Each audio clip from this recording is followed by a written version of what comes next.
Hi everybody. Tonight I thought I'd talk about something that people might find interesting, and it is called psychic archaeology.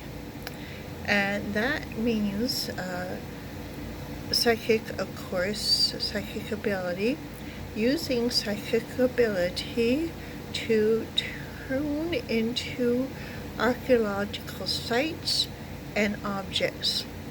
Now, one of my spirit guides, Stefan Ozawiski, Polish-born, was famous throughout Europe for doing archaeology. And many others have done so as well.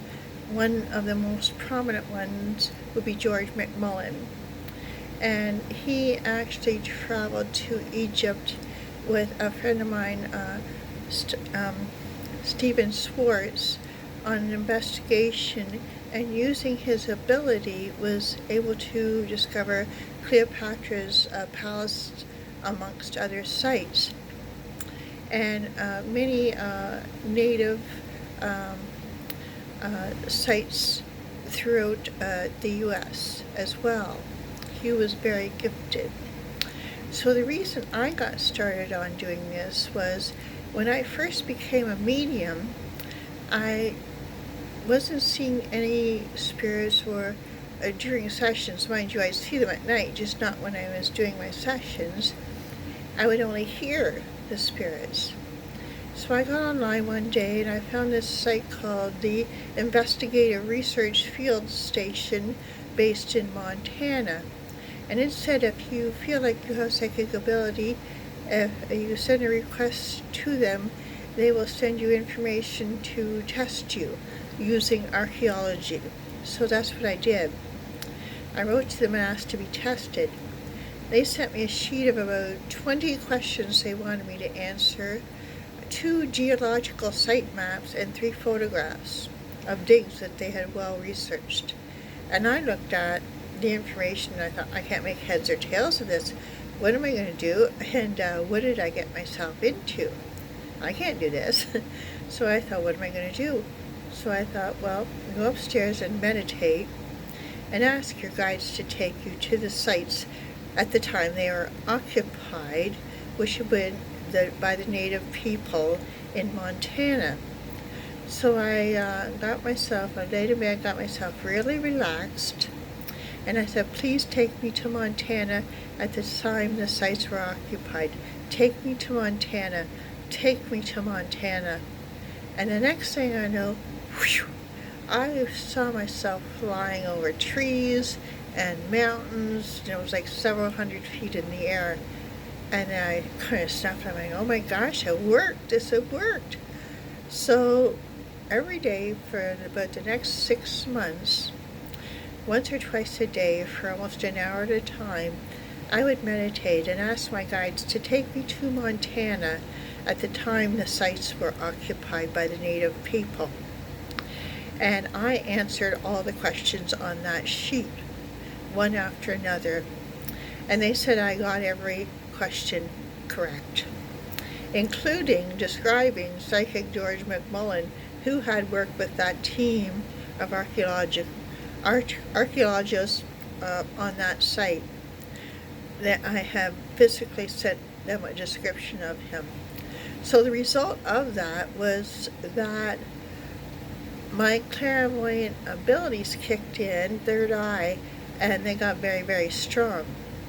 So what I want you to know, remember, is those sites were occupied close to 200 years ago. So I had taken my mind and sent it back in time 200 years ago and was able to describe things like housing, clothes, styles of dress, everyday life, and very pertinent, specific questions that they asked me. So the value of meditation in this kind of work cannot be understated, and in fact in everyday life. And I want people to know and understand that time travel is possible, not through, as of yet, any kind of machine, but through using your mind. If you believe in it, you can accomplish it because, all things are possible. So it has been a great boon to me to be able to do this. And what it did well and finally was kick in my clairvoyant ability. And along with this, one of my guides, again, Stefan, was famous for doing psychometry. He would hold on to an object that belonged from a different time period and describe the culture of that time, dates it was connected to, styles of dress, clothing. And when I first started doing readings for people, I would do psychometry before I knew what it was. And I would hold on to their car keys because people would use them all the time, so they held a lot of energy. So I would get impressions about that person by holding on to their car keys and then be able to tell them very specific information. Sometimes I would use a jewelry like rings or watches, but car keys seemed to carry a strong electrical charge, and they work very well. So I say to a lot of people, meditation, I have learned more from meditation than any book I have ever read, because through meditation I've connected with my guides, with God, with my, of course, clairvoyant ability, the ability to see and connect with spirits on the other side, and it really is a blessing. Meditation teaches you so much, and the next time I talk, I'm going to be talking about a way I teach people to meditate. It's called Meditation Made Simple. Anybody can do it, because if I can, anybody could.